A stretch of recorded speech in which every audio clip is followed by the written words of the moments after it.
اب آپ اس مبارک سلسلے کا 22واں حلقہ سماعت فرمائیں۔ اور پھر امام صاحب یہ فرماتے ہیں کہ مجھے یہ بتائیں کہ کیا حضور پاک نے بھی کبھی کسی میقات سے تجاوز کیا ہو بغیر احرام کے؟ ما سوائے فتح مکہ میں۔ فتح مکہ کے موقع پر بھی حضور نے فرمایا کہ اللہ نے مجھے چند گھنٹوں کے لیے چونکہ حرم میں جہاد کی قتال کی اجازت دی ہے، اس کے بعد بس ختم، پھر اس کی حرمت لوٹ آئی قیامت تک۔ بس صورت دیگر حضور صلی اللہ علیہ وسلم جب بھی تشریف لائے تو احرام سے تشریف۔ تو بہرحال 1400 صحابہ کے ساتھ سیرت کا معنی یہ نہیں ہوتا کہ آپ تاریخ کی طرح ایک قصہ پڑھتے جائیں جیسے دنیا کا قصہ پڑھتے ہیں۔ سیرت رسول کا معنی یہ ہوتا ہے کہ آپ کا ایک ایک زندگی کا لمحہ جو ہے وہ امت کے لیے روشن ہدایت ہے، آپ اس سے ہدایت پکڑیں، آپ اس سے سمجھیں کہ حضور نے سفر کیا تو سفر میں کیا طریقہ اختیار فرمایا، سرکار دو جہاں کی زوجہ مطہرہ میں تہمت لگی تو حضور کا کیا طریقہ تھا، کیا موقف تھا، کس طریقے سے آپ نے اس کو نبھایا، اور اس میں سیدہ عائشہ کا کیا موقف تھا کہ بے گناہ ہونے کے باوجود ان پہ کیا گزری اور انہوں نے کیا کیا۔ سیرت نبوی کا مقصد یہ ہوتا کہ ہم آپ کے احرام سے احرام سیکھیں، آپ کے سفر سے سفر سیکھیں، آپ کے غزوات سے غزوات سیکھیں، آپ کے طواف سے طواف سیکھیں، آپ کے اقوال مبارک سے روشنی حاصل کریں، آپ کے اعمال مبارک سے روشنی حاصل کریں۔ سیرت طیبہ کے بیان کرنے کا یا سننے کا مقصد یہ ہوتا۔ حضور صلی اللہ علیہ وسلم سرکار دو جہاں جب احرام باندھ کے چلے تو احتیاطاً آپ نے اسلحہ بھی ساتھ رکھا، لیکن اس اسلحے کو یہ نہیں کیا گیا کہ جیسے ہر فوجی کے پاس سلاح ہوتا ہے، فرمایا ایک دو اونٹوں پہ لاد لو، چونکہ مکے والے قریش کا بھروسہ تو ہے نہیں، اور اپنے ساتھ قربانی کے جانور بھی لے آئے۔ حضور صلی اللہ علیہ وسلم کے ساتھ تقریباً 70 بدنات، اور جب قربانی کا جانور لے آتے تھے تو اس کے لیے دو چیزیں ہوتی تھیں، ایک کو کہتے ہیں شعار اور ایک کو کہتے ہیں قلائدہ۔ قلائد کی جمع ہے۔ کیا معنی یہ ہوتا تھا کہ یا تو مثلا اونٹ ہے، اس کی سنام ہے یا اس کا سائیڈ ہے، اس کے چمڑے کو تھوڑا سا یوں کاٹ دیتے، یوں تھوڑا سا کاٹا، یوں کاٹ لگا دی، خون نکل آیا تو اسی جگہ اس کا خون لگا دیا، یہ علامت ہو گئی کہ بھی یہ جانور قربانی کے لیے ہے، اللہ کے حرم میں ذبح ہونا ہے، اس لیے اس کو پھر کوئی دوست دشمن کوئی بھی اس جانور کو نہیں چھیڑتا تھا، یہ تو اللہ کا ہے۔ یا قلادہ کا معنی یہ ہوتا تھا کہ بھی کوئی چمڑے کا ہار وار بنا کے رسیوں کے ساتھ اس کے گلے میں ڈال دیتے، علامت ہو جاتی تھی کہ بھی یہ جانور جو ہے یہ ہدی ہے اور یہ حرم میں ذبح ہونے کے لیے جا رہا ہے۔ اگر وہ جانور گم ہو جاتا، کسی دشمن قبیلے میں بھی چلا جاتا تو اس کے ساتھ کوئی تعرض نہیں کرتا۔ حضور صلی اللہ علیہ وسلم نے حکم دیا، جانوروں کو علامات لگا دی گئیں کہ بھئی یہ جانور جو ہیں ہدی کے ہیں، قربانی کے ہیں، اور ذبح ہونے حرم میں۔ حضور صلی اللہ علیہ وسلم نے سفر اپنا جاری رکھا۔ جو حضور صلی اللہ علیہ وسلم مکے کے قریب آتے گئے، کیونکہ اس سے پہلے آپ سیرت نبوی میں پڑھ چکے ہیں کہ جن لوگوں نے احزاب میں حضور کی مخالفت کی تھی، حضور نے ان کی تعذیب کے لیے بڑے بڑے آپ نے بھیجے تھے غزوہ سرایا، بنو سلیم کے خلاف، بنو فزارہ کے خلاف، بنو ثقیف کے خلاف، ان سب کے خلاف جو ہے آپ نے بھیجا کہ ان کو تعذیب کی جائے کہ ان لوگوں نے کیوں دھوکہ کیا ہمارے ساتھ۔ تو اب قریش کو پتا چلا کہ 1400 کا لشکر آ رہا ہے، انہوں نے کہا کہ حضور صلی اللہ علیہ وسلم، اس کا مطلب ہے کہ پھر لڑائی کے لیے آ رہے۔ اب قریش بھی تیار ہو، انہوں نے کہا کہ بھی اگر یہ لڑائی ہے، 1400 آدمی لے کر تشریف لا رہے ہیں، تو صاف بات ہے کہ آپ کا مقصد جو ہے ہمارے ساتھ پھر جہاد ہے، اور تیار ہو جائیں۔ انہوں نے بھی اپنا لشکر جو تھا، اپنے جوان جو تھے تیار کر لیے، اور حرم مکہ کی حد سے نکل کر جو معروف تر راستے ہیں مدینہ منورہ کے، جیسے تنعیم سے آپ جاتے ہیں، جموم سے، عثفان سے، یہ معروف راستے پرانے دور کے یہی ہیں، تو حد حرم سے باہر آ گئے، چونکہ حرم میں تو قتال ہو نہیں سکتا۔ یہی وجہ ہے، ورنہ جب ہم طالب العلم کی حیثیت میں پڑھتے ہیں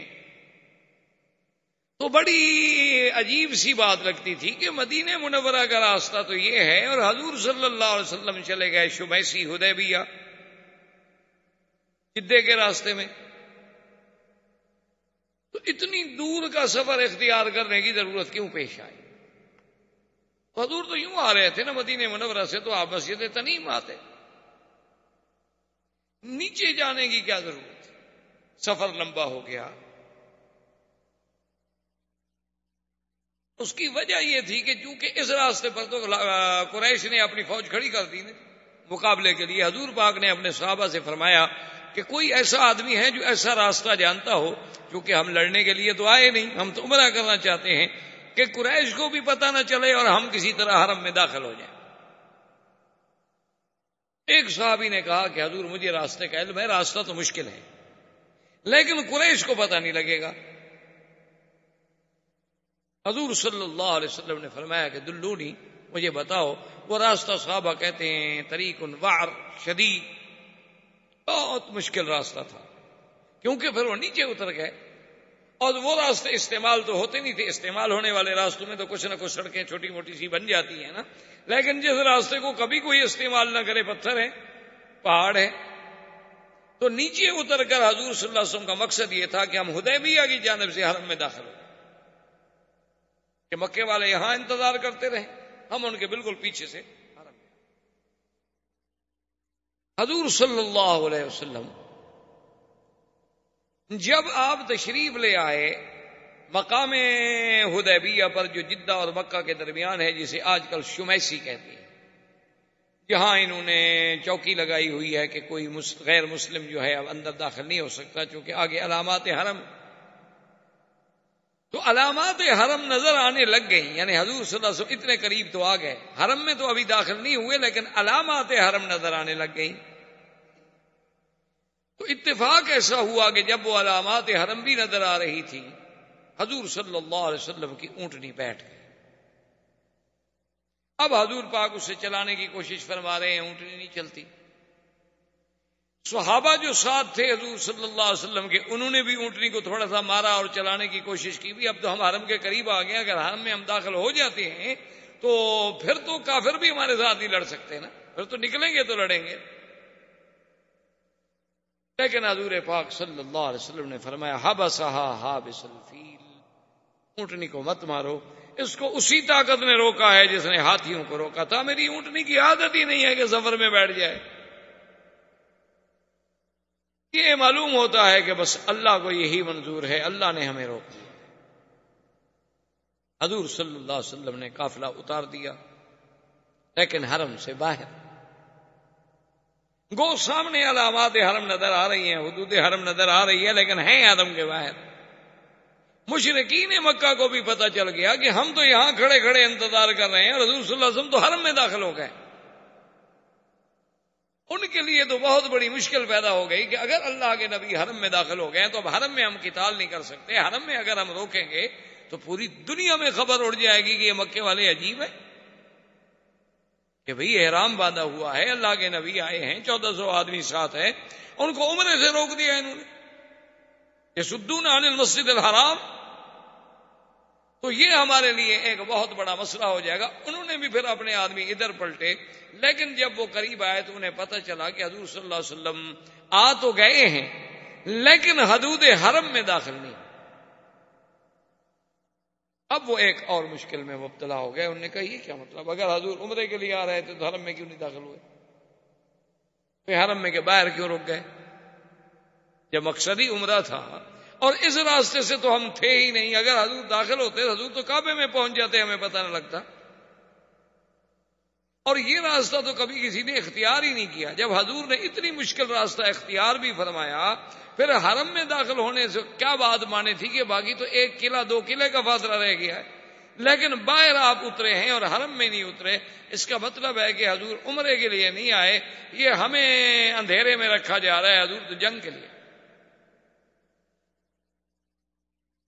اب مشرکین کو اپنا ایک اور فکر لاحق ہو گیا، اب پوزیشن یہ ہو گئی کہ حضور صلی اللہ علیہ وسلم نے حدیبیہ پہ خیمے لگا لیے اور مشرکین مکہ نے حرم کے بالکل آخری حدود پہ قریب ہی آنے، شہر سے تو وہ بھی نکل آئے، وہاں انہوں نے اپنے خیمے لگا دیے،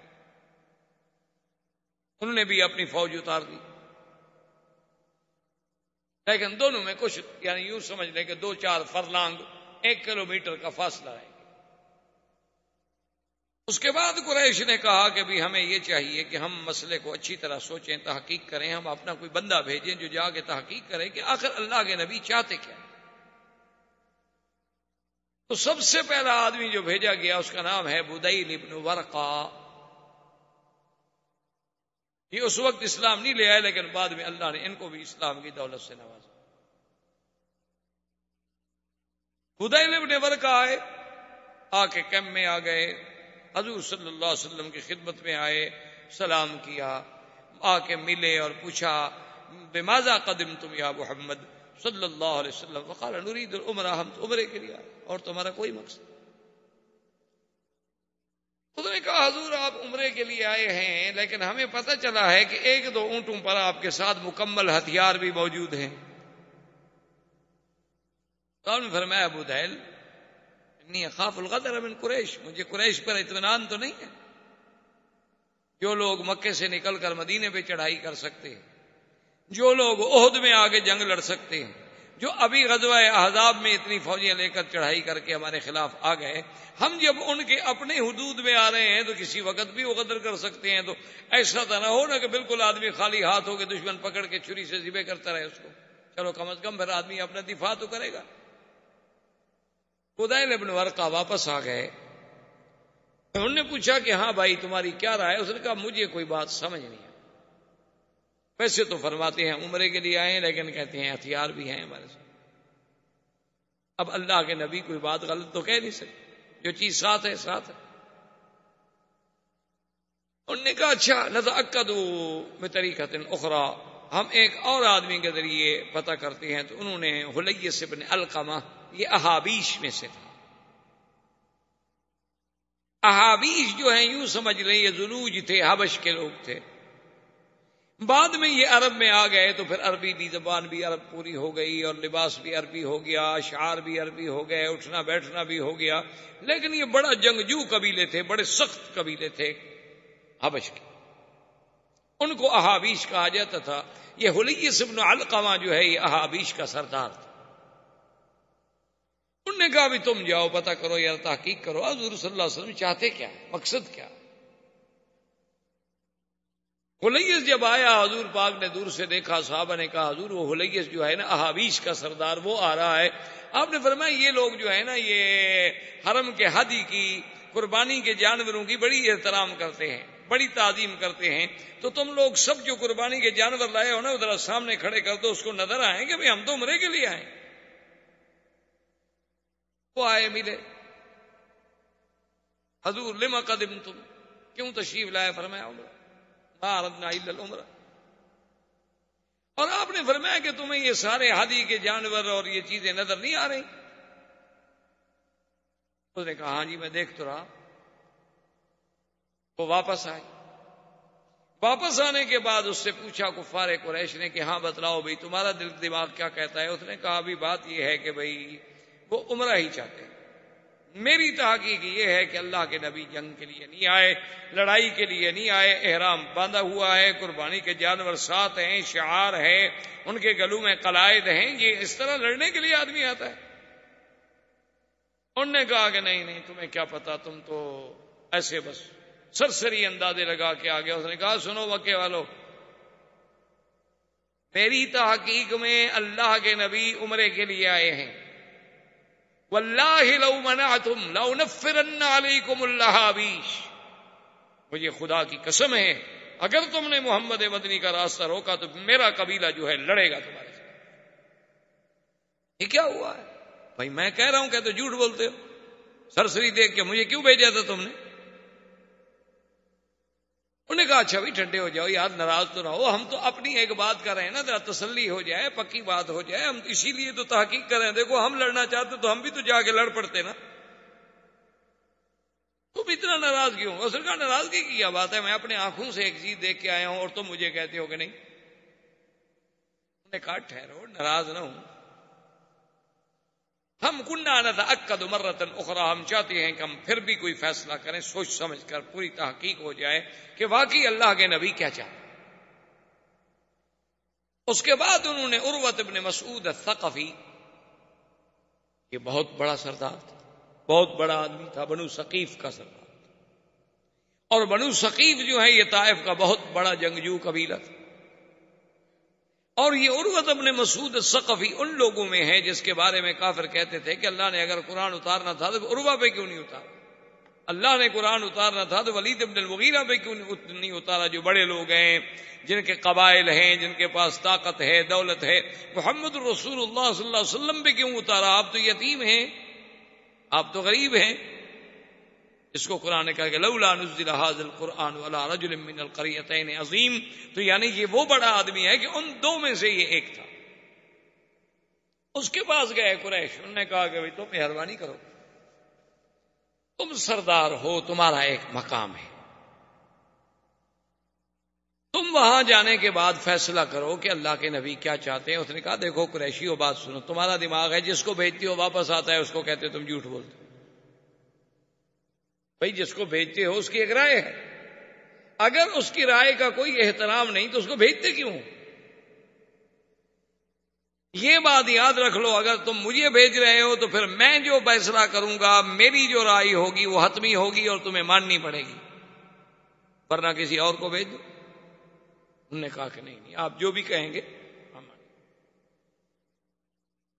عروۃ ابن مسعود الثقفی جب آئے، حضور صلی اللہ علیہ وسلم کو بھی پل پل کی خبر مل رہی تھی، کیونکہ آمنے سامنے تو ایک دوسرے کے چل رہے تھے اور ایک دوسرے کو پہچانتے تھے، سب آخر مہاجرین موجود تھے مکے میں رہنے والے۔ انہوں نے کہا حضور عروہ آ رہے ہیں، لیکن لابس السلاح، ہتھیار پہنے۔ اگر ایک آدمی قاصد بن کے آ رہا ہے تو اس کو ہتھیار اٹھانے کی کیا ضرورت ہے؟ حضور نے فرمایا اچھا کوئی بات نہیں، لیکن احتیاط اسی میں ہے کہ ایک محافظ میرے لیے بھی کھڑا کر دو جو ہتھیاروں سے مسلح ہو۔ تو مغیرۃ بن شعبہ ثقفی، یہ بھی ثقفی، اور خدا کی شان دیکھیں یہ عروہ کے بھائی کے بیٹے تھے، یہ مسلمان تھے۔ اب وہ احرام میں ہیں بیچارے، لیکن پھر بھی اللہ کے رسول نے جب حکم دے دیا تو ہتھیار لگائے اور اپنے چہرے کو چھپا کے تلوار لے کر حضور کے پیچھے کھڑے۔ عروۃ ابن مسعود الثقفی چونکہ بڑا سردار تھا اور بڑا آدمی تھا، اس نے کہا کہ اب یہ تو ظاہر ہے کہ بھئی ان کے پاس جانور بھی موجود ہیں، ہتھیار بھی موجود ہیں، فیصلہ تو ہو نہیں سکتا، ہم ان کی بات تو مانتے نہیں۔ اب اس کا حل یہ ہے کہ میں ان کے ساتھ بیٹھ کے کوئی ایسی بات کرتا ہوں جو چڑھانے والی بات ہو، لڑانے والی بات۔ اگر تو ان کا خون کھولتا ہے، جوش میں آتے ہیں، تو پھر یہ لڑنے آئے، اور اگر میری اس غصے والی بات کے باوجود بھی وہ صبر کرتے ہیں، حوصلہ کرتے ہیں اور تحمل سے جواب دیتے ہیں، تو صاف بات ہے کہ وہ عبادت کے لیے آئے ہیں، لڑائی ان کا مقصد ہے۔ وہ آیا حضور سے ملا اور کہا کہ کیسے آئے؟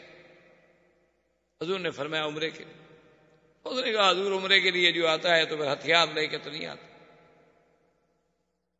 اور آپ کا کیا خیال ہے، آپ نے قریش کو کیا سمجھا ہے کہ آپ اس کے گھر میں آ رہے ہیں، ان کے وطن میں آ رہے ہیں، ان کے علاقے میں آ رہے ہیں، یہ جو 1400 آدمی آپ کے ساتھ ہیں یہ آپ کے کام آئیں گے؟ یہ تو بھاگ جائیں گے سارے، ان میں تو ایک بھی نہیں رکے گا۔ جب یہ کہا تو حضرت ابو بکر جیسا ٹھنڈے آدمی کو بھی غصہ آ گیا، آپ نے گالیاں دی اس کو،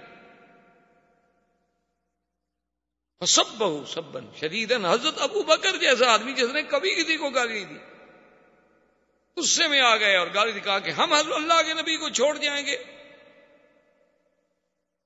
کیا کہہ رہے ہو مشرک؟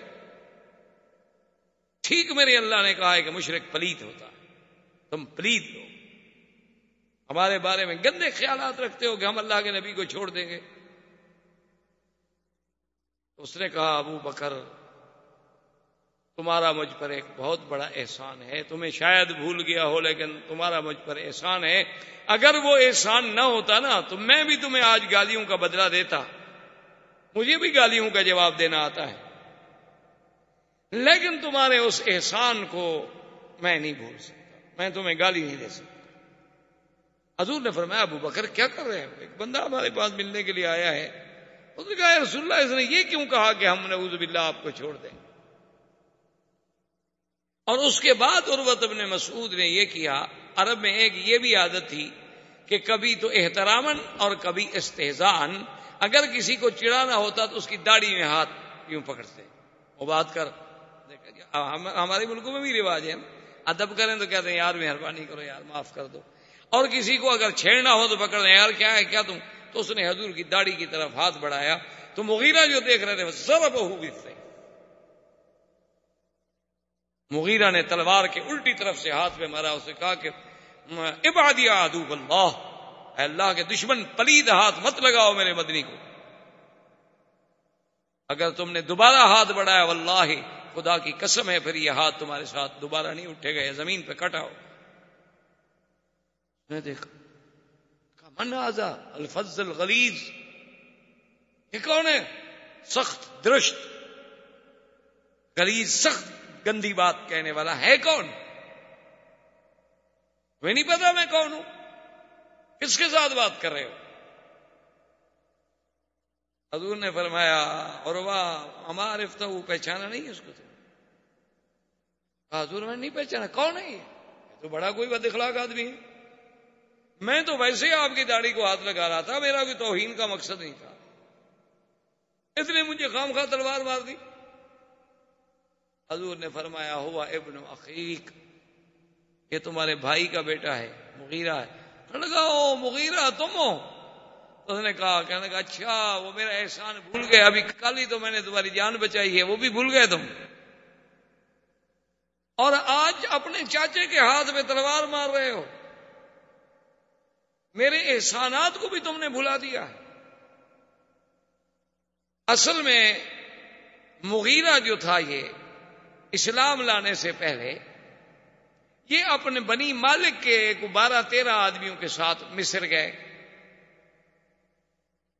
مصر میں جو مقوقس تھا اس کو جا کے ملے، جو پادری عیسائیوں کا بڑا تھا اس کے پاس گئے ملے، لیکن سب جو تھے اس کو تو بڑے احترام سے ملے، لیکن یہ مغیرہ تو اجڑ آدمی تھا نا، اس نے کوئی اس کی قدر ودر نہ کی، بس ایسے دور سے کھڑا ہو گیا۔ خیر اس کے بعد 1-2 دن رہے، جب روانہ ہوئے تو اس نے بڑے بڑے ہدایہ دیے سب کو، لیکن مغیرہ کو کوئی ہدیہ نہیں دیا، کیونکہ اس نے کہا بد اخلاق آدمی اس کو کیا ہدیہ دینا ہے بھائی۔ اب جب یہ واپس آ گئے تو مغیرہ کہے عجیب بات ہے کہ جب سب واپس جائیں گے تو کہیں گے بنی مالک والوں کو تو مقوقس نے ہدیہ دیا اور مغیرہ کو کچھ نہیں دیا، تو اس سے تو میری قبیلے میں بڑی بدنامی ہوگی، یہ عجیب بات ہے کہ سارے لوگ تو مصر سے ہدایہ لے کے جائیں اور میں مصر سے خالی جاؤں۔ یہ رات کو سو رہے تھے، تلوار اٹھائی، 13 کے 13 قتل کر دی اور سب کا سامان لے کے بھاگ گیا، 13 آدمی مار دیے بنی مالک، اور وہ ہدیہ تو ہدیہ، ان کے جو اور سامان تھے تجارت کے جو انہوں نے خریدا ہوا تھا سارا سامان بھی اکٹھا کر کے لے گیا، ان کے اونٹ بھی بھگا گیا۔ لیکن جب اپنے قبیلے میں پہنچا، بنی مالک کو پتہ لگ چکا تھا، بنی مالک نے اپنے قبیلے کو تیار کر لیا، ادھر سے بنو ثقیف نے اپنے قبیلے کو تیار کر لیا، اور نتیجہ یہ نکلا کہ دونوں قبیلے لڑائی پہ تھے، انہوں نے کہا ہمارے 13 آدمی مار دیے ہیں، کوئی بات ہے،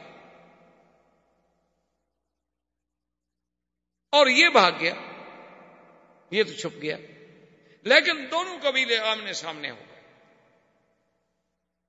تو جب دونوں قبیلے آمنے سامنے ہو گئے تو ایک بہت بزرگ تھے، پرانے ان کے سردار تھے، وہ آئے اور نے کہا کہ عروہ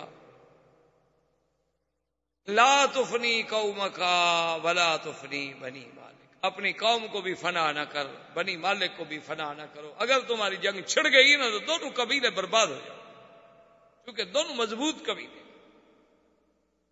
دونوں ایک دوسرے کو بخشنے والے نہیں، اور تمہارے سینکڑوں بندے، یہ نہیں کہ ابھی لڑائی ہوتی رہے گی۔ کہا میں کیا کروں؟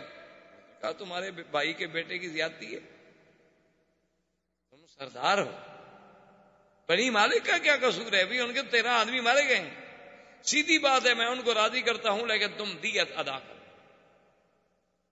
اس نے جا کے بات کی بنی مالک والوں سے، انہوں نے کہا کہ چلو عروہ سردار ہے اور وہ قصور بھی اپنا مانتا ہے اور دیت بھی دیتا ہے، تو چلو ہم معاف کرتے ہیں، ہم خون بہا لے لیں گے، لیکن قتل کا بدلہ قتل سے نہیں لیں گے۔ تو 13 آدمیوں کا دیت جو تھی یہ عروہ نے ادا کی۔ اس نے کہا کل میں نے تمہیں چھڑایا اور آج تم مجھے تلوار مار رہے ہو۔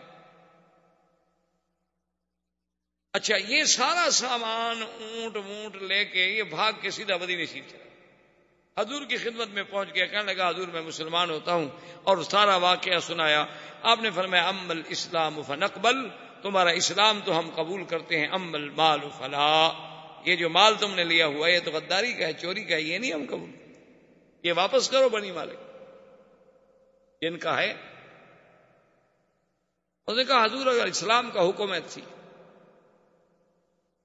ورنہ اسی مال کے لیے تو میں نے 13 بندے مارے، لیکن اب آپ کہتے ہیں کہ اسلام اجازت نہیں دیتا، حقوق العباد ہے تو میں واپس کرتا ہوں، تو بہرحال وہ مال واپس کر دیا گیا، لیکن یہ پکا مسلمان ہو گیا۔ تو عروہ نے اس کو وہ بات یاد دلائی۔ اس نے کہا عروہ دیکھو بات سنو، احسان اپنی جگہ ہے، لیکن ھذا رسول اللہ، یہ اللہ کا رسول ہے، اس کی توہین ہم نہیں کرتے۔ اس نے کہا اچھا ٹھیک۔ اتنی دیر میں نماز کا وقت آ گیا، حضور صلی اللہ علیہ وسلم اٹھے وضو کرنے کے لیے، عروہ بیٹھا ہوا ہے دیکھ رہا ہے صحابہ وضو کر رہے ہیں، حضور نے وضو کیا، جو پانی ہاتھ سے گرے صحابہ اٹھا کے منہ پہ مل رہے ہیں، اگر آپ کا پاؤں دھلا پانی گرا صحابہ منہ پہ مل رہے ہیں، جو برتن میں پانی بچ گیا اس کو صحابہ لے کے منہ پہ مل رہے ہیں۔ تو عروہ دیکھ رہا ہے، حیران ہو رہا ہے کہ یہ کیا ہے، واپس چلا گیا عروہ۔ عروہ جب واپس گیا تو سردار جمع ہو گئے قریش کے، انہوں نے کہا کہ ہاں ماذا وراک، سناؤ بھائی تمہاری کیا تحقیق ہے؟ اس نے کہا دیکھو بات سنو، اگر سچی بات پوچھتے ہو نا تو میری رائے یہ ہے کہ واللہ میں نے کسریٰ و قیصر کے درباروں کو بھی دیکھا ہے، میں نے فارس و روم کے بادشاہوں کے درباروں کو بھی دیکھا ہے، لیکن محمد مدنی کا دربار جیسا دربار میں نے نہیں دیکھا، اور ان کے وفاداروں جیسے وفادار میں نے نہیں دیکھے، جانثاروں جیسے جانثار میں نے نہیں دیکھے۔ خدا کی قسم ہے اگر تم نے لڑائی لڑی 1400 صحابہ کٹ جائیں گے تو پھر تم محمد مدنی پہ حملہ کرو گے، کیوں لڑتے ہو؟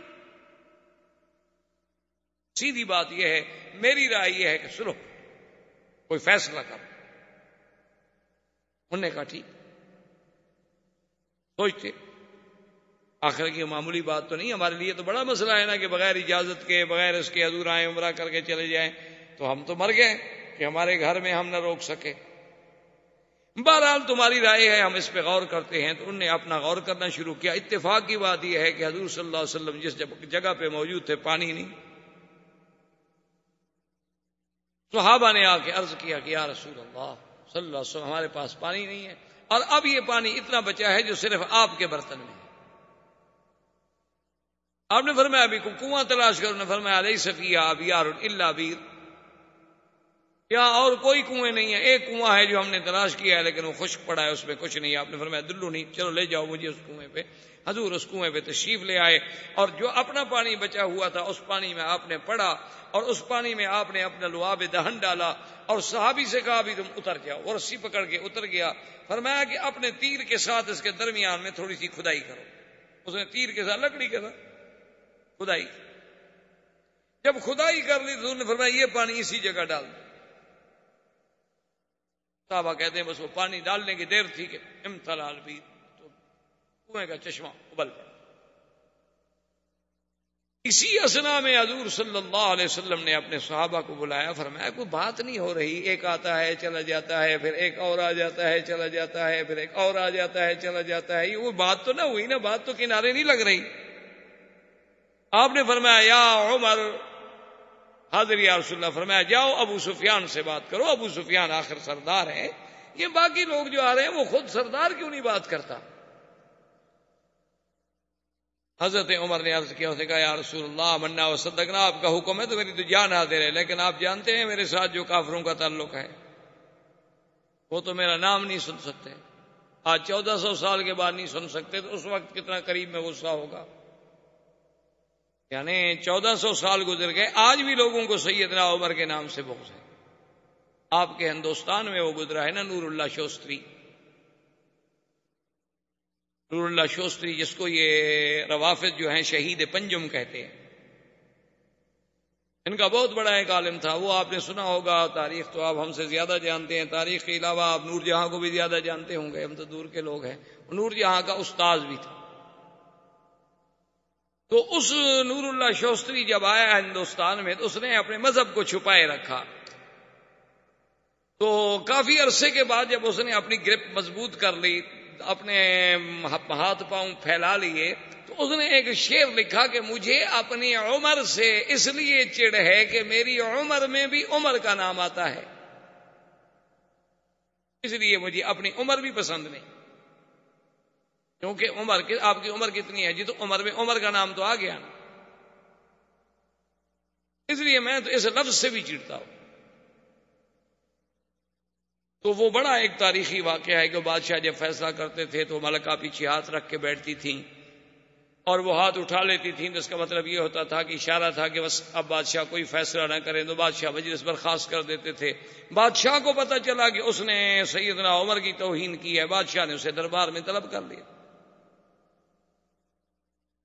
جب بادشاہ نے دربار میں طلب کر دیا اور پوچھا کہ بھئی شوستری یہ شعر تم نے کہا ہے؟ اس نے کہا میں نے کہا ہے۔ اب اس کو پتا تھا کہ اب تو میرے ہاتھ مضبوط ہیں، اب اس ملک کے وزراء بیوروکریٹس میرے ساتھ ہیں، اب مجھے کون چھیڑ سکتا ہے؟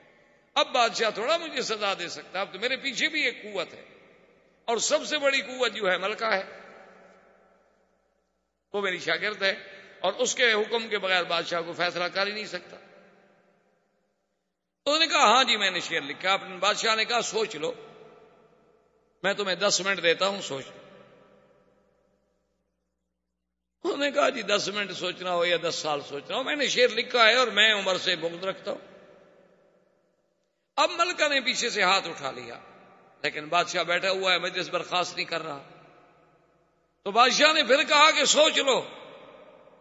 اس نے کہا جی میں نے سوچ لیا ہے۔ تو ملکہ نے پیچھے سے بادشاہ کے جبے کو پکڑ کے کھینچا کہ بھئی کوئی فیصلہ نہ کر بیٹھے بادشاہ جلدی میں، تاکہ تو بادشاہ نے غصے میں آ کے اپنی ملکہ کو ہاتھ مارا کہ جان من جان دادن ایمان نہ دادن، کہ تم ناراض ہو جاؤ گی زیادہ سے زیادہ میں مر جاؤں گا نا، میں جان دے سکتا ہوں ایمان نہیں دے سکتا، میں سزائے موت دے دو جو حضرت عمر کی توہین کرتا ہے۔ میں کہا کیا ہے؟ زیادہ سے زیادہ یہ ہو جائے گا نا کہ میں مر جاؤں گا تمہارے بغیر، تو میں جان دے سکتا ہوں ایمان نہیں دے سکتا۔ نبی کا صحابی ہو، خلیفہ راشد ہو، اور کوئی اسے گالی دے میرے ملک میں، یہ کیسے ہو سکتا؟ تو بہرحال کہنے کا مقصد یہ تھا کہ حضرت عمر رضی اللہ تعالیٰ عنہ نے عرض کیا، انہوں نے کہا یا رسول اللہ اگر آپ مجھے بھیجیں گے نا تو جو تھوڑی بہت امید ہے نا صلح کی یہ بھی گئی، مجھے تو دیکھ کے ان کو آگ لگ جائے گی حضور، ان کو پتہ نہیں میں نے بدر میں کیا کہا تھا، اڑاؤ گردنیں ان کی، وہ ابھی موجود نہیں ہے وہاں۔ حضور نے فرمایا عمر پھر رائے، تو اس نے کہا حضور ایک بندہ ہے اس سے بات بن سکتی ہے، حضرت عثمان کو بھیجے۔ حضرت عثمان سخی آدمی ہے اور رحم دل آدمی ہے، اس کا کوئی مکے میں گھر نہیں جس پہ احسان نہ ہو، اور پھر آج کل سردار ابو سفیان ہے، ابو سفیان بنی امیہ سے ہے، اور حضرت عثمان بھی بنی امیہ سے ہیں، ان کی بات میں وزن ہو سکتا ہے اور وہ کسی کی بات نہیں سنیں گے۔ حضور صلی اللہ علیہ وسلم نے فرمایا ٹھیک ہے عثمان جاؤ۔ اس نے کہا حاضر یا حضرت عثمان تیار ہو گئے جانے کے لیے۔ حضرت عثمان رضی اللہ تعالی عنہ جب تشریف لے گئے، ابو سفیان نے استقبال کیا، ملا، بٹھایا، اس نے کہا کہ دیکھو عثمان تمہارے ہم پر احسان ہے، پھر تم ہمارے قبیلے کے آدمی ہو، کون گھر ہے مکے کا جس پہ عثمان تیرا ہاتھ نہیں، لیکن تمہارے لیے تو کعبہ ہے کھلا ہوا، تم جب چاہو عمرہ کرو، لیکن اللہ کے نبی کو ہم نہیں کرتے، یہ ہمارے لیے موت ہے۔ اس نے کہا کہ پھر جب نبی کو نہیں کرنے دیتے ہو میں بھی نہیں کرتا، میں کیسے عمرہ کروں، میرا آقا وہاں بیٹھے رہے اور میں عمرہ کر لوں۔ اس نے کہا اچھا ایسا کرو تم ایک دن مکے میں ٹھہرو، ہم پھر مشورہ کرتے ہیں، میٹنگ کرتے ہیں، چونکہ ہمارے جوان بھی تو جوش میں آئے ہوئے ہیں نا کہ بھئی اللہ کے نبی آئیں عمرہ کر کے چلے جائیں اور ہم کچھ نہ کر سکیں، یا تو ہمیں پہلے اذن بھیجتے، اطلاع بھیجتے، ہم عمرے کے لیے آنا چاہتے ہیں، ہم کہہ دیتے آ جاؤ، ہمیں سوچنا۔ اور حضور کو یہ خبر دے دی گئی کہ قد قتل عثمان، حضرت عثمان شہید۔ حضور نے فرمایا بایعونی علی اللہ تفروا، صحابہ جلدی کرو میرے ہاتھ پہ بیعت کرو کہ اب کوئی میدان سے نہیں نکلے، اب میدان چھوڑ کے پیچھے نہیں جائیں گے، اب ہم عثمان کا بدلہ لیں گے، بس جو اللہ کو منظور ہے وہ۔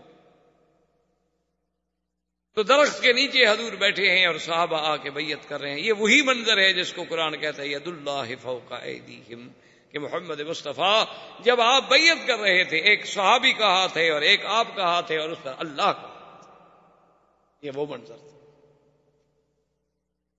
اور حضور پاک نے آخر میں فرمایا، آپ نے فرمایا میرے صحابہ میرا دل کرتا ہے کہ عثمان زندہ ہے، اور یہ عجیب منظر ہے بیعت کا، یہ وفا کا تجدید عہد وفا کا دن ہے، میں نہیں چاہتا کہ میرا عثمان پیچھے رہ جائے، تو تم گواہ ہو جاؤ، ھذہ یدی وھذا ید عثمان، یہ میرا ہاتھ ہے اور یہ میرے عثمان کا ہاتھ ہے، انا ابایع عن عثمان، میں عثمان کی طرف سے بیعت کرتا ہوں وفا کی۔ سب صحابہ اللہ اکبر کہہ کے حیران رہ گئے اور کہنے لگے واللہ ایسر النبی خیر من ایماننا، خدا کی قسم حضور کا جو بایاں ہاتھ ہے نا وہ ہم سب کے دائیں سے بھی کروڑ درجے بہتر ہے۔ عثمان تیری بڑی شان ہے کہ اللہ کے نبی نے اپنے ہاتھ کو تیرا ہاتھ بنا دیا۔ اتنی دیر میں عثمان واپس آ گئے، انہوں نے کہا حضور مجھے انہوں نے قتل نہیں کیا، مجھے تو انہوں نے عمرے کی بھی اجازت دی، لیکن وہ آپ کو اجازت دینے پر تیار نہیں ہے، غور کر رہے ہیں، مجھے کچھ دیر کے لیے روک لیا تھا انہوں نے۔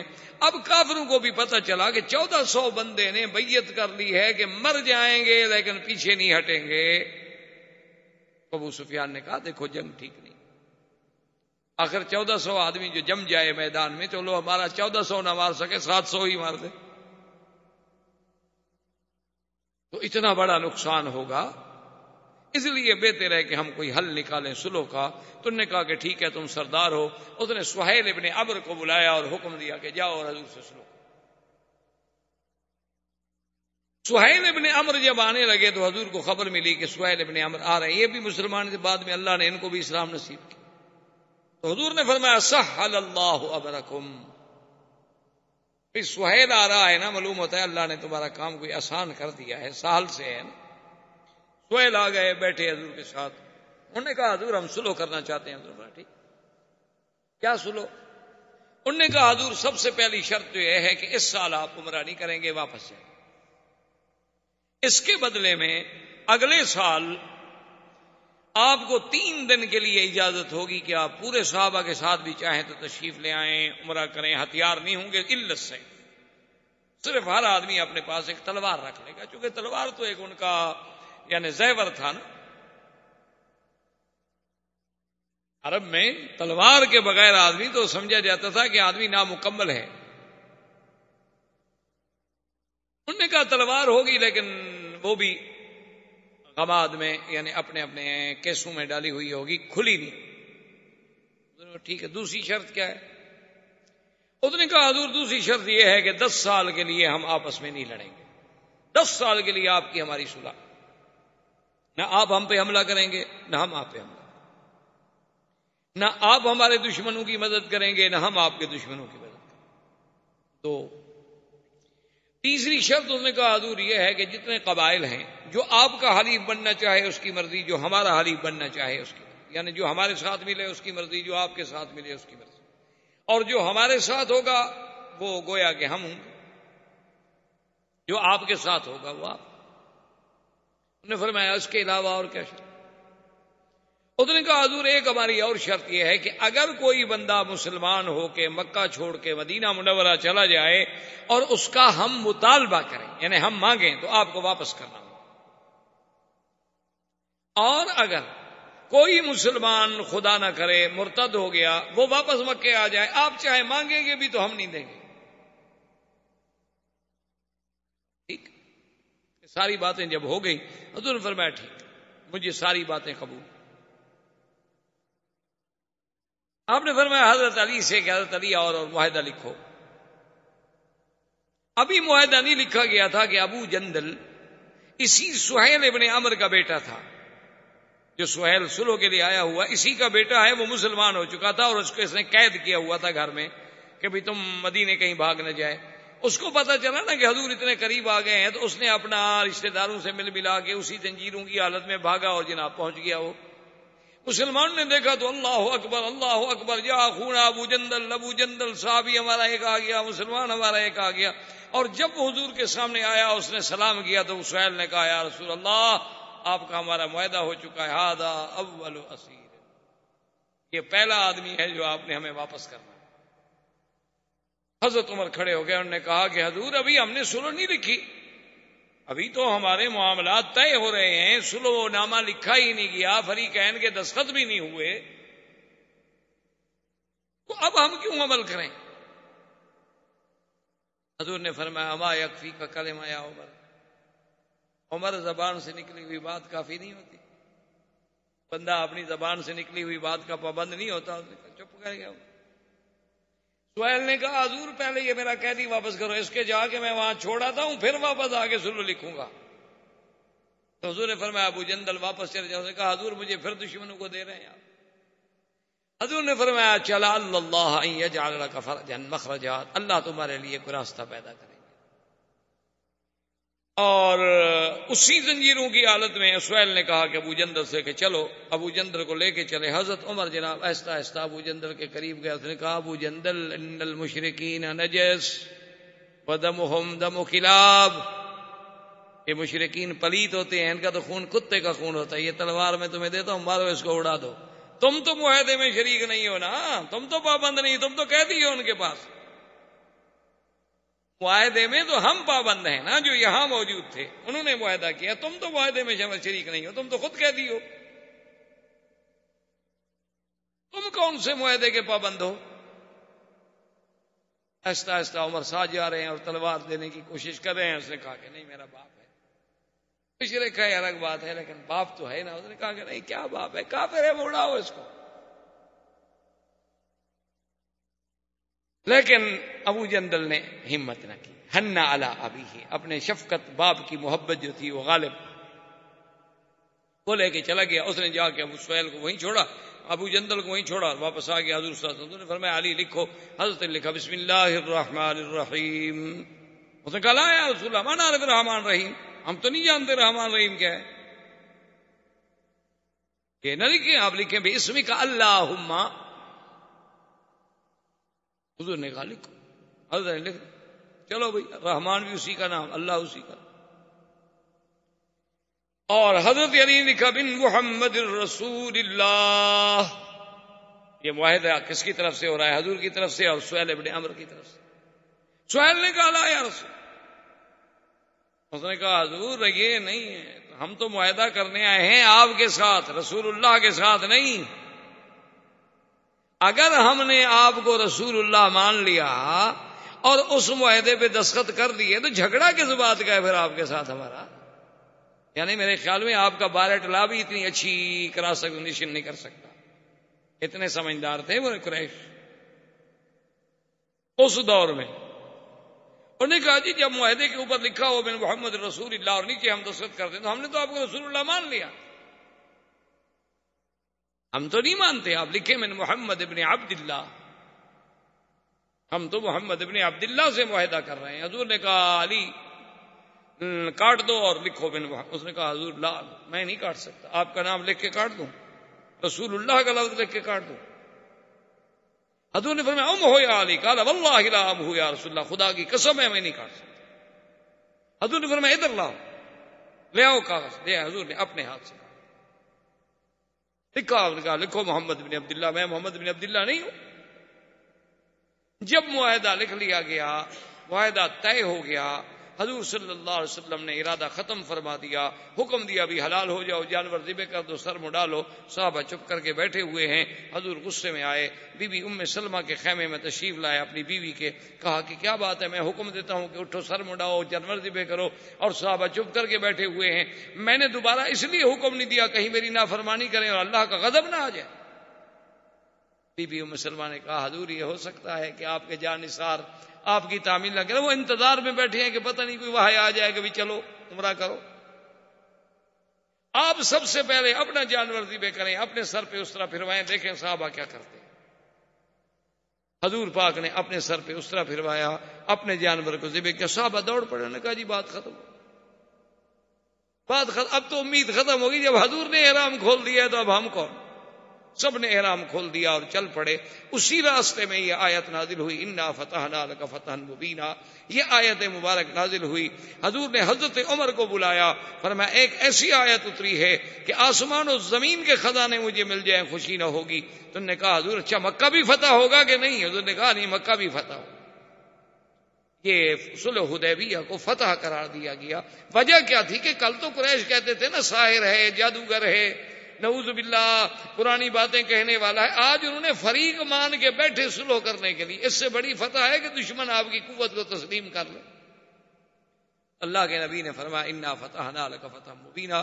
زندگی باقی انشاءاللہ تو بات باقی. وما علینا الا البلاغ.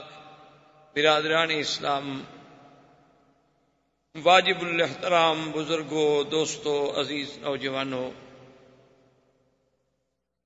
سرکار دو جہاں حبیب کبریا سیدنا محمد مصطفیٰ صلی اللہ علیہ وسلم کی سیرت طیبہ کے بارے میں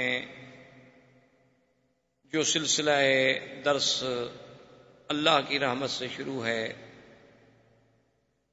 تو سرکار دو جہاں صلی اللہ علیہ وسلم کی ولادت طیبہ سے لے کر تقریباً حدیبیہ کے مسئلے تک ہم سابقہ دروس میں پہنچے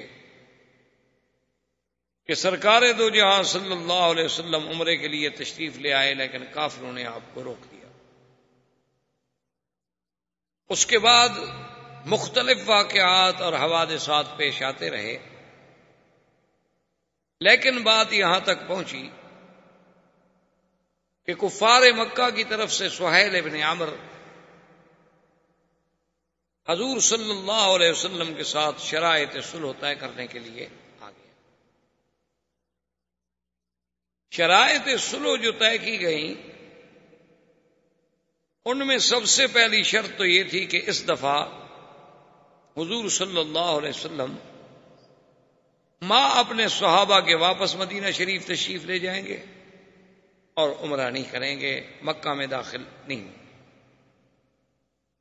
لیکن اس کے بدلے میں اگلے سال قریش مکہ جو ہیں وہ حضور صلی اللہ علیہ وسلم کو 3 دن کے لیے اجازت دیں گے کہ وہ 3 دن تشریف لائیں، مکے میں عمرہ کریں اور عمرے کے فارغ ہونے کے بعد واپس مدینہ منورہ تشریف لے جائیں. لیکن ان کے ساتھ سلاح ہتھیار نہیں ہوں گے الا السیف، صرف تلوار. اور اس کے بعد جو دوسری شرط تھی وہ یہ تھی کہ اگر مکے سے کوئی مسلمان ہجرت کر کے موقع پا کر مدینہ منورہ بھاگ جاتا ہے اور قریش مکہ اس بندے کو واپس لینا چاہتے ہیں، نہ چاہتے ہوں تو چھوڑ دیں، اگر وہ چاہتے ہیں اور وہ مطالبہ کریں گے تو حضور صلی اللہ علیہ وسلم اس کو واپس کریں. اور اس کے بالعکس اگر کوئی مسلمان خدا نہ کرے مرتد ہو کر اسلام سے نکل کر مدینہ منورہ چھوڑ کر بھاگ جائے اور مکے میں آ جائے قریش کے پاس تو قریش واپس نہیں کریں گے. اور اس کے بعد جو شرط تھی وہ یہ تھا کہ یہ معاہدہ جو ہے، یہ معاہدہ صلح جو ہے حضور صلی اللہ علیہ وسلم کے درمیان اور قریش کے درمیان، اس کی مدت 10 سال. 10 سال میں دونوں فریق امن سے رہیں گے، ایک دوسرے کے خلاف لڑائی نہیں ہوگی، چڑھائی نہیں ہوگی، جنگ نہیں ہوگی، کسی قسم کا آپس میں انتشار نہیں ہوگا. اور اسی طرح اس معاہدہ صلح میں ایک شرط یہ تھی کہ اب ہماری اور قریش کی جب صلح ہو جائے اس کے بعد جو باقی قبائل ہیں مکے کے، مدینہ منورہ کے، مکہ کے ارد گرد رہنے والے، مدینہ منورہ کے ارد گرد رہنے والے، مکہ اور مدینہ منورہ کے درمیان میں رہنے والے، تو ان قبیلے جو ہیں وہ آزاد ہیں. ان کی مرضی ہے، وہ چاہے تو قریش کے حلیف بن جائیں اور چاہے تو محمد مصطفیٰ صلی اللہ علیہ وسلم کے حلیف بن جائیں، سب کو آزادی.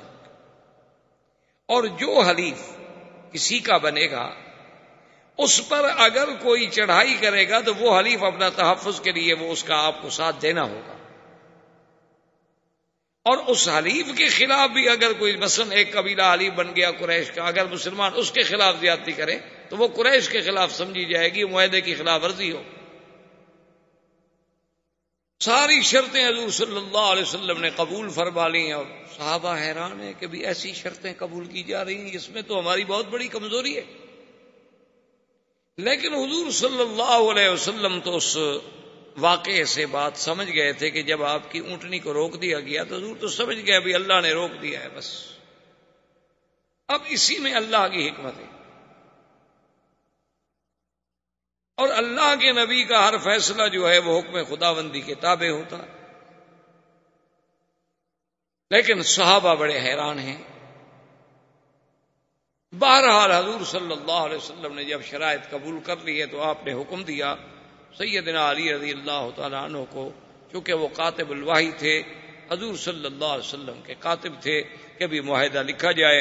انہوں نے آگے شروع کیا بسم اللہ الرحمن الرحیم، چونکہ یہ اسلام کا اصول ہے کہ جب بھی آپ کوئی خط ہے، معاہدہ ہے، تحریر ہے، تو اس کی ابتدا جو ہے وہ بسم اللہ الرحمن الرحیم سے کی جائے۔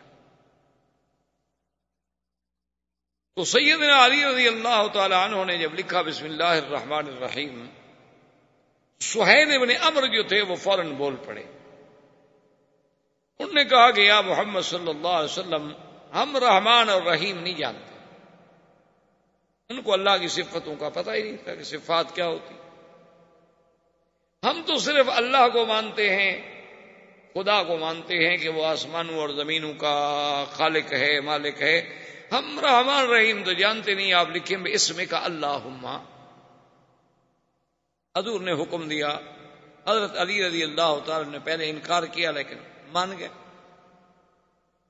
کہ چلو الرحمن اور الرحیم بھی اللہ کی صفات ہیں اور اللہم بھی یا اللہ۔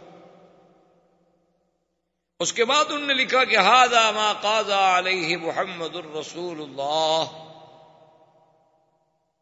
کیونکہ معاہدہ تھا نا حضور کے درمیان میں اور قریش کے درمیان، قریش کی طرف سے سہیل بن عمرو اور مسلمانوں کے تو قائد، مسلمانوں کے آقا سردار محمد مصطفیٰ صلی اللہ علیہ وسلم۔ لیکن سہیل بن عمرو نے کہا کہ یا رسول اللہ یہ بات نہیں ہے۔ حضرت علی نے لکھا ہے محمد الرسول اللہ صلی اللہ علیہ وسلم، اگر ہم آپ کو محمد الرسول اللہ تسلیم کر لیتے ہیں تو پھر آپ کا ہمارا جھگڑا کیا ہے؟ ہم جو سلو کر رہے ہیں وہ آپ کے ساتھ کر رہے ہیں ایز اے محمد ابن عبداللہ۔ ہم اللہ کا رسول تو مانتے نہیں۔ حضور نے فرمایا کہ علی ہم ہو، میٹ دو، کاٹ دو، لکھ دو محمد ابن عبداللہ۔ حضرت نے کہا یا رسول اللہ میں تو نہیں کاٹ سکتا۔ لا ام ہو یا رسول اللہ، میں نہیں کاٹ۔ حضور نے فرمایا ام ہو یا علی، کاٹ دو۔ حضرت علی نے کہا واللہ لا ام ہو یا رسول اللہ، مجھے تو اللہ کی قسم ہے میں نہیں کاٹوں گا، میں رسول اللہ کے نام پر کیسے لکیر کھینچ دوں؟ اسی لیے ہر بات کو علماء، محدثین، ائمہ فقہا جو ہے نا وہ اسی قرآن و حدیث کی گہرائیوں میں جاتے ہیں، بات کو سمجھتے ہیں۔ اب بظاہر تو حضرت علی انکار کر رہے ہیں، اللہ کے نبی کا انکار کرنا جو ہے وہ نعوذ باللہ تو کسی مسلمان سے متوقع بھی نہیں ہو سکتا، لیکن انکار کے پس پردہ کیا چیز ہے یہ دیکھنا ہوتا۔ اب ایک آدمی تو ظاہر یہی سمجھ لے گا کہ حضور کی حدیث کا انکار نہیں، یہ تو بالکل حضور کے فرمان کا انکار کر رہے ہیں اور سامنے بیٹھ کے کر رہے ہیں۔ اس لیے ہمیشہ قاعدہ یہ ہوتا ہے کہ بعض سطحی نظر رکھنے والے لوگ ہوتے ہیں نا جی، ایک حدیث پڑھ لی، کسی دوسرے کو عمل کرتے دیکھا، کہا جی یہ حدیث کا مخالف ہے، حدیث میں یوں آیا ہے اور یہ یوں عمل کر رہا ہے، حالانکہ اس بیچاروں کو پتہ نہیں ہوتا کہ احادیث کے مفہوم کیا ہیں، اور پھر اس موضوع پہ صرف ایک حدیث ہے یا اور بھی حدیثیں موجود ہیں۔ اب یہاں انکار جو ہے وہ تو ہے کہ حضرت علی کا جذبہ ایمان ہے کہ میں رسول اللہ کا لفظ کیسے کاٹ دوں، حالانکہ انکار ہے، لیکن اس انکار میں جو پیار ہے، جو محبت ہے، جو ایمان ہے، جو جذبہ ہے۔ جیسے بعض روافض جو ہیں وہ بڑا دنیا میں شور کرتے ہیں کہ حضور پاک صلی اللہ علیہ وسلم نے فرمایا تھا کہ ایتونی بکتاب، کاغذ لے آؤ میں لکھ دوں، تو حضرت عمر نے روک دیا، کہا سونا کتاب اللہ، اللہ کا قرآن کافی ہے۔ کہ دیکھو جی اللہ کے نبی کا انکار کر دیا، اللہ کے نبی کی بات نہیں مانی۔ تو حالانکہ یہ بات سمجھنے والی ہوتی ہے، حضرت عمر کا مقصد جو تھا، مفہوم یہ تھا کہ آپ کی تکلیف کا وقت ہے یا رسول اللہ، مرض الوفات ہے، جب اللہ کا قرآن جیسی جامع کتاب ہمارے پاس موجود ہے، آپ کو کیوں تکلیف فرماتے ہیں؟ یعنی کیا کوئی چیز ایسی اگر دین کی ہے، دین تو مکمل ہو چکا ہے، اللہ کا قرآن آ گیا کافی۔ مقصد حضور کی محبت اور پیار تھا، جیسے حضرت علی رضی اللہ تعالیٰ عنہ کا مقصد جو ہے وہ محبت تھی، وہ عظمت لفظ رسول تھی کہ اللہ کے رسول کے نام پر میں قلم پھیر دوں، یہ کیسے ہو سکتا؟ حضور نے فرمایا اچھا علی ادھر دکھاؤ، مجھے دکھاؤ، کہاں ہے؟ پیش کیا، حضور نے خود کاٹ اور میں لکھو محمد ابن عبداللہ۔ اب جب حضور خود کاٹ دے تو حضور کا ہاتھ تو نہیں پکڑ سکتے حضرت۔ اسی اسنا میں شور ہو گیا صحابہ میں، شور جب ہوا حضور نے فرمایا دیکھو کیا ہے، سہیل بھی گھبرایا کہ باہر کیا شور ہو گیا ہے، تو ابو جندل جو ہیں، یہ کنیت ہے ان کی، یہ اسی سہیل ابن عمر کے بیٹے تھے اور یہ مسلمان ہو گئے اور باپ نے ان کو گھر میں قید کر رکھا تھا۔ اس کو موقع ملا، وہ بیچارہ اسی طرح زنجیروں کے ساتھ ہی بھاگ کے آ گیا اور یہاں پہنچ گیا۔ جب صحابہ نے دیکھا انہوں نے کہا الحمدللہ الحمدللہ، ابو جندل آ گیا، ابو جندل آ گیا۔ لیکن جب ابو جندل سامنے آیا تو سہیل ابن عمر نے کہا کہ یا رسول اللہ آپ کا ہمارا معاہدہ ہے اور یہ ہمارا سب سے پہلا قیدی ہے جو ہم واپس لینا چاہتے ہیں۔ حضور صلی اللہ علیہ وسلم نے فرمایا ٹھیک۔ حضرت عمر کھڑے ہو گئے، انہوں نے کہا کہ یا رسول اللہ ابھی تو ہمارا معاہدہ تحریر نہیں ہوا، معاہدے پہ دستخط نہیں ہوئے۔ لیکن حضور نے فرمایا اما یکفی کا قول الرسول صلی اللہ علیہ وسلم، عمر اللہ کے نبی کا زبان ہے، قول ہے، جب ہم زبان سے کہہ چکے ہیں کہ ہم یہ شرطیں قبول ہیں، دستخط نہ ہوں، معاہدہ نہ لکھا جائے، تو یہ بات تو نہیں، اللہ کے نبی کی یہ شان نہیں ہے کہ جو بات زبان سے ہو جائے پھر اس پہ قائم نہ رہیں، ہم اپنی بات پہ قائم ہیں۔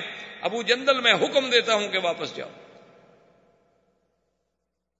بعض روایات میں یہ بھی آتا ہے کہ ابو جندل نے درخواست کی، اس نے کہا کہ یا رسول اللہ صلی اللہ علیہ وسلم ٹھیک ہے، آپ مجھے پھر کافروں کے ہاتھ میں واپس کرنا چاہتے ہیں، دشمنوں کے ہاتھ میں دینا چاہتے ہیں، میں آپ کے حکم پہ ہر قربانی دینے کے لیے تیار ہوں، لیکن جتنی دیر یہ معاہدہ ہو رہا ہے، سلو ہو رہی ہے، اتنی تو مجھے اجازت مل جائے کہ میں بیٹھا رہوں اور آپ کا دیدار کر لوں۔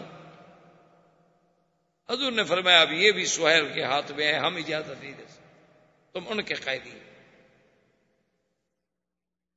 سہیل نے کہا یا رسول اللہ میں یہ اجازت دینے کے لیے بھی تیار نہیں ہوں، بلکہ میں تو معاہدہ بھی بعد میں آگے لکھوں گا، پہلے میں جا کے اس کو قریش کے سپرد کرتا ہوں۔ حالانکہ بیٹا ہے لیکن کفر اسلام ہے، مذہب کی جنگ ہے، اور ہر آدمی جو ہے چاہے وہ غلطی پر بھی ہو اپنے مذہب کا دیوانہ ہوتا۔ اس نے جا کے سہیل کو واپس کیا، پھر آئے، معاہدہ لکھا گیا، دستخط ہو گئے۔ حضور صلی اللہ علیہ وسلم جب فارغ ہو گئے تو حضرت عمر حاضر ہوئے، انہوں نے کہا یا رسول اللہ آپ نے تو فرمایا تھا، آپ نے فرمایا کہ میں نے خواب دیکھا ہے، ہم مکہ میں جائیں گے، ہم عمرہ کریں گے، ہم طواف کریں گے، ہم بال کٹائیں گے یا بال کتروائیں گے، امن ہوگا، خوف نہیں ہوگا۔ حضور یہ کیا ہے؟ اور ہم ایسی شرطیں قبول کر رہے ہیں، لماذا نقبل هذه الدنیۃ فی دیننا، یا رسول اللہ ہم دین میں اتنے کمزور ہو جائیں کہ ان کا بندہ آئے تو ہم واپس کر دیں اور ہمارا بندہ آئے تو ہم واپس نہ کریں، وہ واپس نہ کریں، یہ کیا بات؟ حضور نے فرمایا عمر پہلی بات کا جواب تو یہ ہے کہ میں نے یہ تو کہا کہ میں نے خواب دیکھا ہے مکے میں جائیں گے، کیا میں نے یہ بھی آپ سے اور صحابہ سے کہا تھا کہ خواب میں یہ بھی حکم ہے کہ اسی سال داخل ہوں گے؟ انہوں نے کہا حضور یہ تو نہیں، آپ نے کہا تھا کہ داخل لتدخلن المسجد الحرام، لیکن سنا نہیں تھا کہ اس سال جائیں گے۔ اور باقی رہی شرائط کی بات، تو ہم نے جو بھی شرائط قبول کی ہیں حضرت عمر، تمہیں یہ پتہ نہیں کہ انا رسول اللہ، میں اللہ کا رسول ہوں اور اللہ کے حکم کے بغیر تو میں کوئی بات قبول نہیں کر سکتا، اور مجھے یقین ہے کہ ہمارا اللہ ہماری مدد کرے گا۔ حضرت عمر چپ ہو کے چلے گئے، اور اسی وقت دو قبیلے بنی خزاعہ جو تھے وہ حلیف بن گئے محمد الرسول اللہ صلی اللہ علیہ وسلم، اور بنو بکر جو تھے وہ حلیف بن گئے قریش کے۔ انہوں نے کہا جی ہم قریش کے حلیف ہیں. بنو خزاعہ نے کہا کہ ہم حضور کے حلیف ہیں. یہ چونکہ اس لیے ان دونوں قبیلوں کو ذہن میں رکھنا ضروری ہے کہ دراصل یہی تو سبب بنے تھے اس صلح کو ختم ہونے کا، کہ قریش نے بنی خزاعہ پہ حملہ کر دیا. تو جب حضور کے حلیفوں پہ حملہ کیا تو معاہدہ تو توڑ دیا.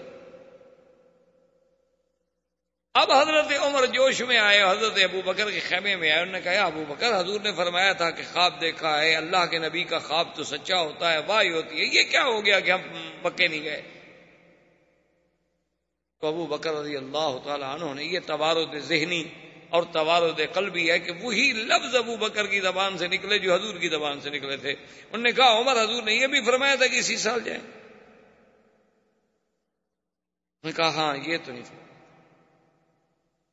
انہوں نے کہا پھر ابو بکر دیکھو، ہم ایسی شرطیں قبول کریں، اتنا دب کے ہم صلح کریں کفار قریش سے، آخر کیوں؟ اس کا جواب پتہ ہے ابو بکر نے کیا دیا؟ کہا کہ ھذا رسول اللہ فتبع. عمر اپنا عقل نہ لڑاؤ، وہ صلح کرنے والا عام بندہ نہیں، وہ تو اللہ کا رسول ہے. وہ کوئی عام لیڈر ہے، کوئی سیاسی قائد ہے، کوئی دینی جماعت کا ایک رہبر ہے، وہ تو رسول اللہ ہے. اور اتباع کرو جو اللہ کے رسول کا حکم ہے، اسی میں اللہ کی حکمت ہے. اب حضرت عمر بھی چپ ہو. حضور صلی اللہ علیہ وسلم نے حکم دیا کہ جن لوگوں کے ساتھ قربانی کے جانور ہیں وہ جا کے ذبح کر دیں، سروں پہ اسرا پھروائیں اور احرام سے نکلیں. چونکہ احرام سے نکلنے کا مطلب یہ نہیں ہوتا کہ آپ چادریں اتار دیں. چادریں اتارنے سے آدمی احرام سے نہیں نکل جاتا. مثلا آپ عمرہ کر لیں، آپ کپڑے احرام کی 2 چادریں اتار کے شلوار قمیض پہنیں تو آپ تو یہ سمجھیں گے کہ میں احرام سے نکل گیا. آپ احرام سے نہیں نکلے، آپ اسی طرح احرام میں، جب تک کہ آپ سر نہیں مڈائیں گے یا بال نہیں کریں. احرام سے نکلنا جو ہے وہ حلق یا قصر کے ساتھ ہوگا. حضور نے جب حکم دیا تو صحابہ چپ کر کے بیٹھے رہے، کوئی صحابی نہیں اٹھا. تو حضور صلی اللہ علیہ وسلم بی بی ام سلمہ جو آپ کی بیوی تھی، امہات المومنین تھی، ان کے خیمے میں آئے اور حضور بڑے جوش جلال میں کہ ام سلمہ ما بالو ہؤلاء، ان کو کیا ہو گیا کہ میرا حکم نہیں مانتے؟ اور اگر میں نے دوبارہ حکم پر اصرار کیا اور انہوں نے انکار کیا تو ہو سکتا ہے کہ اللہ کا عذاب آ جائے. تو بی بی نے عرض کیا کہ یا رسول اللہ اب ناراض نہ ہوں، صحابہ بیچارے اس انتظار میں بیٹھے ہیں پروانے کہ شاید اللہ وحی نازل کر دیں کہ بھی جاؤ مکے میں داخل ہو جاؤ، اب مدد کریں گے. اللہ اگر بدر میں فرشتے اتار سکتے ہیں تو حدیبیہ میں نہیں اتار سکتے. وہ اس انتظار میں بیٹھے ہیں. آپ اپنے جانور ذبح کریں، اپنا سر مبارک پہ حلق کروائیں، آپ اپنا احرام کھولیں، پھر دیکھیں کہ صحابہ اتباع کرتے ہیں کہ نہیں کرتے. تو دراصل سیرت کے پہلو سمجھنے کا مقصد یہی ہوتا ہے کہ اسلام نے اور حضور کی سیرت نے یہ سبق دیا کہ آدمی مشورہ عورت سے بھی لے سکتا ہے. یہ نہیں کہ عورت کا مشورہ قبول نہ کیا جائے، یا عورت کی رائے کوئی رائے نہیں ہوتی، یا عورت کی شہادت کوئی شہادت ہی نہیں ہوتی، جیسے کہ مستشرقین اور اعدائے اسلام اور اعدائے دین پر پروپیگنڈا کرتے ہیں. حالانکہ دیکھیے اللہ کے نبی ہیں، صاحب الوحی ہیں، اور بیوی سے مشورہ کر رہے ہیں. اور پھر بیوی نے جو مشورہ دیا اس کو حضور نے قبول فرمایا. اور حضور صلی اللہ علیہ وسلم نے جا کر اپنے بدن جو تھے، قربانی کے جانور جو تھے ذبح کرائے اور اپنے سر پہ اسرا پھروایا اور احرام کھولا. بس اتنی دیر لگی کہ سب صحابہ نے جا کے ذبح کر دیے اور احرام کھول دیے. بی بی سلمہ نے کہا حضور اب دیکھ لیا، کسی نے کوئی دیر کی ہے؟ وہ تو وحی کے انتظار میں بیٹھے. حضور صلی اللہ علیہ وسلم نے واپسی کا حکم دیا. جب حضور مدینہ منورہ کے لیے روانہ ہوئے، چونکہ اونٹنیوں کا سفر تھا، اونٹوں پہ سفر ہو رہا تھا، حضرت عمر کہتے ہیں رضی اللہ تعالیٰ عنہ، ایک روایت میں آتا ہے کہ میں حضور کے قریب آیا اور میں نے بات کرنے کی خواہش کی اور میں نے سلام کیا، لیکن حضور نے میرے سلام کا جواب نہیں دیا. یعنی اونٹنی پہ بیٹھے بیٹھے حضرت عمر بھی اپنی اونٹنی حضور کے قریب لے آئے. میں رک گیا. تھوڑی دیر کے بعد میں نے پھر قریب کی اونٹنی، میں نے سلام کیا، لیکن حضور پاک نے کوئی جواب نہیں دیا. میں نے تیسری دفعہ پھر اپنی اونٹنی حضور صلی اللہ علیہ وسلم کے قریب کی اور پھر سلام کیا، اور حضور پاک نے کوئی جواب نہیں دیا۔ تو حضرت عمر کہتے ہیں کہ میں روتا ہوا پریشان ہو کر میں اپنے آپ کو کہہ رہا ہوں کہ ثقلت امک یا عمر، کاش عمر تیری ماں نے تیرا بوجھ ہی نہ اٹھایا ہوتا، تو پیدا ہی نہ ہوتا تو اچھا تھا کہ آج اللہ کا نبی تم سے ناراض ہو گیا۔ حضرت عمر کہتے ہیں میں ڈر گیا کہ کہیں میری اس بات کی وجہ سے حضور ناراض نہ ہو گیا۔ تھوڑی دیر گزری، حضرت عمر کہتے ہیں کہ ایک صحابی نے مجھے آواز دی اور اس نے کہا کہ حضور آپ کو بلا رہے ہیں۔ میں نے پھر اپنی اونٹنی کو دوڑایا، پھر حضور کے قریب آیا تو حضور نے فرمایا کہ عمر انزل علی آیا، کہ آج اللہ نے قرآن کی ایسی آیت مجھ پہ نازل کی ہے کہ اگر آسمان و زمین کے تمام خزانوں کی کنجیاں اللہ مجھے دے دیتے اور مجھے مالک بنا دیتے، اس پہ مجھے اتنی خوشی نہ ہوتی جتنی اس آیت پر مجھے خوشی۔ حضرت عمر نے کہا ایو آیت یا رسول اللہ، کون سی آیت؟ تو نے فرمایا بسم اللہ الرحمن الرحیم انا فتحنا لک فتحا مبینا لیغفر لک اللہ ما تقدم من ذنبک وما تأخر۔ اللہ نے خبر دی کہ محمد مصطفیٰ صلی اللہ علیہ وسلم ہم نے آپ کو فتح مبین عطا فرمائی۔ حضرت عمر کہتے ہیں رسول اللہ یہ فتح کی خوشخبری جو ملی ہے ہمیں، کیا فتح مکہ تھا؟ مکہ بھی فتح ہوگا؟ حضور نے فرمایا ہاں عمر مکہ بھی فتح ہوگا۔ اب صحابہ کا کمال دیکھیں اور محدثین کا کمال دیکھیں کہ حضور اونٹنی پہ تھے، تو جب حضور قرآن پڑھ رہے تھے نا تو آواز میں جو لہر پیدا ہوتی تھی کہ انا فتحنا لک فتحا مبین، اسی طرح آخر تک راوی نقل کرتے آئے کہ اس آواز کی انداز یہ تھا جب حضور نے پڑھا تھا، تاکہ وہ کیفیت بھی موجود رہے۔ اب علماء کرام فرماتے ہیں کہ اس فتح سے مراد بعض نے کہا فتح مکہ ہے، بعض نے کہا فتح خیبر ہے، بعض نے کہا فتح حنین ہے، کیونکہ اس بیعت کے فوراً بعد اللہ نے قرآن میں یہ تو فرما دیا تھا نا، ابھی جو ہم نے آیت پڑھی تھی کہ میرے مدنی صلی اللہ علیہ وسلم اللہ اور مومنین سے راضی ہو گئے ہیں جو اس درخت کے نیچے بیٹھ کے آپ کی بیعت کر رہے ہیں۔ لقد رضي الله عن المؤمنين إذ يبايعونك تحت الشجرة فعلم ما في قلوبهم فأنزل السكينة عليهم وأثابهم فتحا قريبا ومغانم كثيرة يأخذونها وكان الله عزيزا حكيما۔ اللہ نے قرآن میں فتح قریب کی ایک خوشخبری پہلی آیات میں بھی دے دی تھی، لیکن اکثر مفسرین کرام یہ فرماتے ہیں کہ نہیں، فتح مبین جو ہے حضرت ابن عباس بھی یہی فرماتے ہیں کہ صلح حدیبیہ جو ہے یہ فتح مبین، یہی فتح۔ انہوں نے کہا کہ فتح مکہ تو ہے، فتح مکہ ہے، فتح خیبر ہے، اس کا دوسری آیات میں ذکر موجود ہے، حنین ہے، اس کا بھی اشارے قرآن میں موجود ہے، ومغانم کثیرۃ یاخذونها، لیکن انا فتحنا لک فتحا مبینا، اس سے مراد جو ہے وہ فتح مکہ صلح حدیبیہ۔ صلح حدیبیہ کو فتح مبین کیسے سمجھا گیا کہ بھئی صلح حدیبیہ تو بظاہر تو اگر آپ دیکھیں تو مسلمان تو یعنی بڑے کمزور پہلو ہے کہ مسلمان عمرے کے لیے نہ جا سکے، واپس آ گئے، یعنی بظاہر تو کافر نعوذ باللہ اپنی بات میں کامیاب ہو گئے کہ ہم حضور کو اس دفعہ داخل نہیں ہونے دیں گے، مسلمان تو ناکام ہو گئے، واپس آ گئے۔ لیکن اللہ فرماتا ہے کہ یہ فتح مبین ہے، تو اس پر مفسرین کرام نے، علماء کرام نے، اللہ ان پہ قبروں پہ کروڑوں رحمتیں فرمائے، انہوں نے کہا کہ سمجھیں کہ صلح حدیبیہ ہی فتح مبین ہے۔ کیسے فتح مبین ہے؟ انہوں نے کہا کہ حضور صلی اللہ علیہ وسلم کے بارے میں کفار مکہ پہلے کیا کہتے تھے؟ وہ تو کہتے تھے نعوذ باللہ جادوگر ہے۔ کفار مکہ تو کہتے تھے کہ آپ شاعر ہیں، آپ کاہن ہیں، آپ جادوگر ہیں، آپ نعوذ باللہ خود قرآن بنانے والے ہیں۔ آپ اللہ کے نبی نہیں ہیں۔ تو جو لوگ کل تک شاعر کہتے تھے، ساحر کہتے تھے، اور جو لوگ پھپتیاں کستے تھے کہ بھئی دیکھو کیا مسلمان، کیا جناب ان کی طاقت ہے، اور کیا یہ سوچ رہے ہیں کہ ہمارے مقابلے کریں گے، جن کو مکے میں رہنے کا ٹھکانہ نہیں ملتا، کبھی حبش جاتے ہیں، کبھی مدینہ جاتے ہیں، تو آج ان دشمنوں نے آپ کو ایک فریق مان لیا، آپ کی قوت کو تسلیم کر لیا، سلو کرنی پڑی۔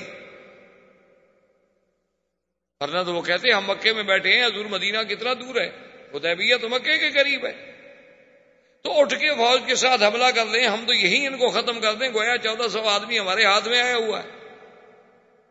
لیکن اس کے باوجود وہ برابر کی سطح پر بیٹھ کے ایک معاہدہ کر رہے ہیں، سلو کر رہے ہیں، اور جو ہمارا حلیف ہوگا آپ نہیں چھیڑیں گے، جو آپ کا حلیف ہوگا ہم نہیں چھیڑیں گے، وہ تو اب برابر کی قوت تسلیم کر رہے ہیں۔ اور باقاعدہ معاہدہ جو ہے وہ کعبۃ اللہ میں رکھا گیا۔ اس سے بڑی فتح کیا ہوتی ہے کہ دشمن آپ کی قوت کو تسلیم کر لے، دشمن آپ سے بات کرنے کی طاقت کو مان لے۔ ورنہ جو دشمن آپ کی طاقت نہ سمجھے، آپ اس سے کہیں جی ہم آپ سے مذاکرات کرنا چاہتے ہیں، چھوڑو یار آپ سے کیا مذاکرات ہم نے کرنے ہیں، تم کون ہو مذاکرات کرنے والے؟ تو مذاکرات تو اسی سے کیے جاتے ہیں نا جن کی قوت و طاقت کو تسلیم کیا جاتا ہے کہ چلو جی ٹھیک ہے پھر بیٹھ جائیں بات کرتے ہیں۔ ورنہ جو طاقت کے گھمنڈ میں ہوتا ہے وہ کہتا ہے جی ہم کیا بات کریں، کس چیز کی بات کریں۔ ایک دوسری بات یہ ہے کہ اگر آپ الحمدللہ میرے سب بھائی پڑھے لکھے لوگ ہیں، تاریخ پہ نظر ہے، یا نہ بھی ہو تو نظر ڈالی جا سکتی ہے، کوئی ایسا مشکل مسئلہ نہیں ہے، صرف ایک دلچسپی ہے نا کہ اللہ ہمیں دین کی طرف تھوڑا رجحان دیتے۔ ورنہ آدمی پڑھا لکھا آدمی، اگر آپ انگریزی کی کتابیں پڑھ سکتے ہیں، اگر آپ اپنے میڈیکل سائنس پڑھ سکتے ہیں، تو اللہ کا قرآن بھی پڑھ سکتے ہیں، کوئی منع تو نہیں ہے تو صرف دل کو سمجھانے کی بات نا کہ تھوڑا سا اس خدا کو بھی ہم حق دے دیں۔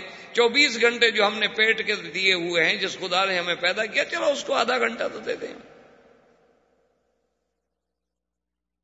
اگر اپنی زندگی کے 24 گھنٹے ہم نے صرف اپنی معاش کے لیے کہ پیسے بن جائیں گے، سٹیٹس بن جائے گا، وہاں گھر بن جائے گا، گاڑی بن جائے گی، محلے کے لوگ کہیں گے دیکھو جی بڑی ترقی کی ہے اس نے، اگر اس کے لیے ہم کریں چلو ٹھیک ہے وہ بھی کریں، کوئی منع نہیں ہے شریعت میں، حلال طریقے سے آدمی کمائے تو کیوں نہ کمائے، لاکھ دفعہ کمائے، لیکن اس خالق و مالک کو جس نے ہمیں پیدا کیا ہے، جس نے ہمیں یہ صلاحیتیں بخشی ہیں، جس نے ہمیں عقل دیا ہے، جس نے ہمیں علم دیا ہے، اس کے لیے کم از کم اپنے 24 گھنٹے میں سے آدھا گھنٹہ تو ایک مختص کر لیں کہ یہ آدھا گھنٹہ محض اللہ اور اللہ کے رسول کی باتیں سمجھنے اور پڑھنے کے لیے ہے۔